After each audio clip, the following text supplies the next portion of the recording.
بسم اللہ الرحمن الرحیم۔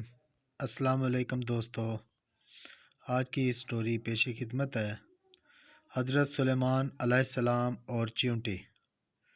حضرت سلیمان علیہ السلام نہر کے کنارے بیٹھے ہوئے تھے کہ ان کی نگاہ ایک چیونٹی پر پڑی جو گیہوں کا ایک دانہ لے کر نہر کی طرف جا رہی تھی۔ حضرت سلیمان اس کو بہت غور سے دیکھنے لگے۔ جب چیونٹی پانی کے قریب پہنچی تو اچانک ایک مینڈک نے اپنا سر پانی سے نکالا اور اپنا منہ کھولا تو یہ چیونٹی اپنے دانے کے ساتھ مینڈک کے منہ میں چلی گئی۔ مینڈک پانی میں داخل ہو گیا اور پانی ہی میں بہت دیر تک رہا۔ حضرت سلیمان علیہ السلام اس کو بہت غور سے دیکھتے رہے۔ ذرا ہی دیر میں مینڈک پانی سے نکلا اور اپنا منہ کھولا تو چیونٹی باہر نکلی، البتہ اس کے ساتھ دانہ نہ تھا۔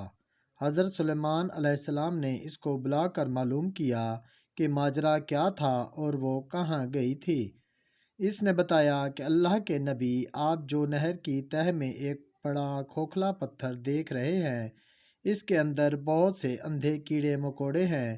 اللہ تعالیٰ نے ان کو وہاں پر پیدا کیا ہے، وہاں سے روزی تلاش کرنے کے لیے نہیں نکل سکتے۔ اللہ تعالیٰ نے مجھے اس کی روزی کا وکیل بنایا ہے، میں اس کی روزی کو اٹھا کر لے جاتی ہوں، اور اللہ نے اس مینڈک کو میرے لیے مسخر کیا ہے تاکہ وہ مجھے لے کر جائے۔ اس کے منہ میں ہونے کی وجہ سے پانی مجھے نقصان نہیں پہنچاتا، وہ اپنا منہ بند پتھر کے سوراخ کے سامنے کھول دیتا ہے، میں اس میں داخل ہو جاتی ہوں۔ جب میں اس کی روزی اس تک پہنچا کر پتھر کے سوراخ سے اس کے منہ تک آتا ہوں تو مینڈک مجھے منہ سے باہر نکال دیتا ہے۔ حضرت سلیمان علیہ السلام نے کہا کہ کیا تو نے ان کیڑوں کی کسی تسبیح کو سنا؟